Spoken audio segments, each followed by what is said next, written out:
FORT3 of Electronix Soundlab is a free piano plugin with some surprising extra effects.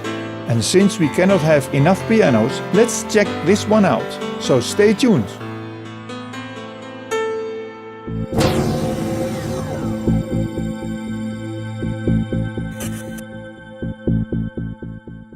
First, let me ask you to subscribe to this YouTube channel. If you subscribe, we will keep you updated on all the great new software and hardware we review. The FORT3 piano of Electronix Soundlab has two versions. The free version has only one preset and the paid version has 34 presets, which you can get for only €5. So let's check out how we can download and install this piano. On the FORT3 webpage at the Electronix Soundlab website, you can click on the download button. That will bring you to a page hosted by gumroad.com, where you have to scroll to the bottom and name a fair price of €0. So you have to fill in a 0 and next you can click on the blue button I want this. On the next page you will be asked to fill in your email address and then you can click on Get.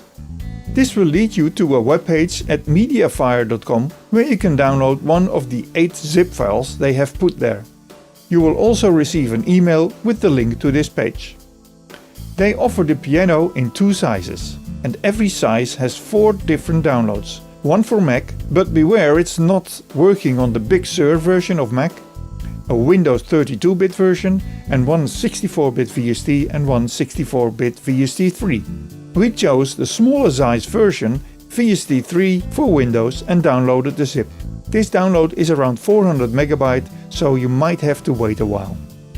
When you unpack the zip file, you will find a license agreement and a text file on how to install the plugin, and of course the plugin itself with the folder that holds the sounds.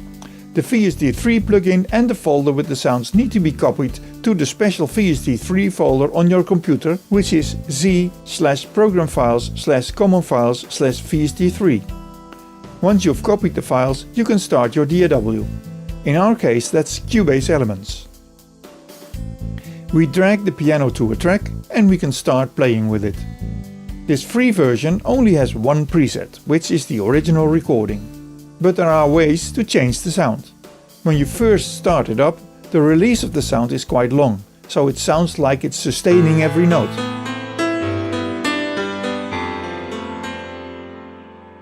If you want to use it as a normal piano, you have to lower the release to almost 0. Not completely, that would sound a bit unnatural.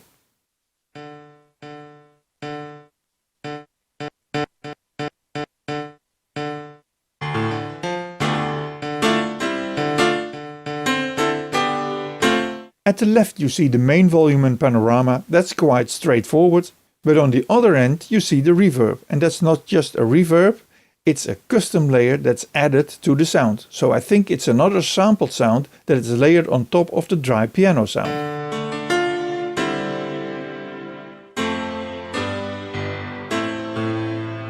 If you want to add a real reverb, you have to add that from your own digital audio workstation.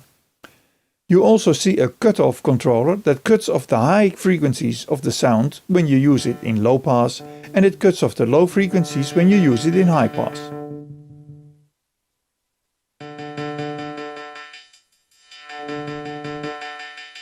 In the middle you see 7 volume controllers for the dry sample and 6 different effect layers. These are sounds by itself, so you can remove the dry sample of the piano and only play the effect sounds. So in total there are 8 layers, 1 dry sample, 1 reverb layer and 6 effects, which can be combined together to create some surprising sound. Below that you see the ADSR envelope generator that you can use to alter the sound to make it something completely different. Well, that's all I can tell about this piano plugin. If you have found your way around this plugin, it can be very useful for your music.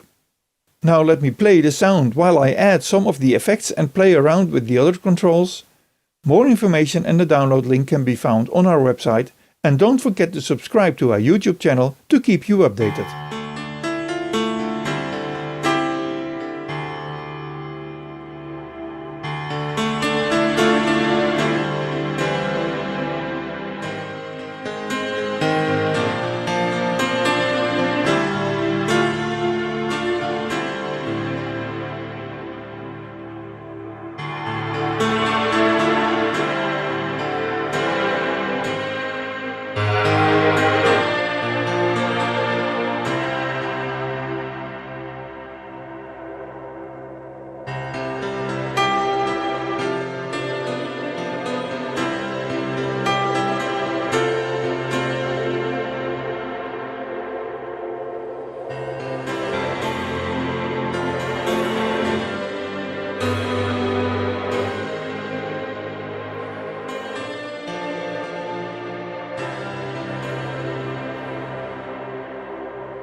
you.